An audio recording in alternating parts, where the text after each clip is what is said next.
খালি মাথায় বা টুপি ছাড়া নামাজ পড়া কি জায়েজ আছে? নামাজ পড়া জায়েজ আছে, তবে মাকরুহ। যদি কোনো মুসল্লি টুপি ছাড়া নামাজ পড়ে, খালি মাথায় নামাজ পড়ে, তার নামাজ হবে, এটা জায়েজও আছে, কিন্তু মাকরুহ হবে। তেমনি ভাবে যদি কোনো মুসল্লির এই যে নামাজের মধ্যে হাতলা ঘুষায় রাখলো, কোন পর্যন্ত খালি রাখলো, দেখেন কোন পর্যন্ত খালি রাখলো, এই অবস্থায় নামাজ হবে, কিন্তু মাকরুহ হবে।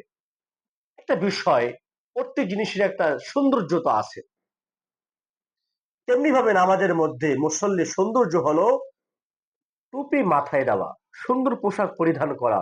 দেখেন একটা বিষয়, যদি আপনার আমার সন্তান, সে যখন স্কুলে যাবে, স্কুলে একটা ড্রেস আছে, পোশাক আছে, ওই পোশাক না নিয়ে যখন স্কুলে যায়, তখন স্যাররা টিচাররা তাকে রাগারাগি করে, তুমি কেন স্কুলের পোশাক পরিধান করে আসো নাই।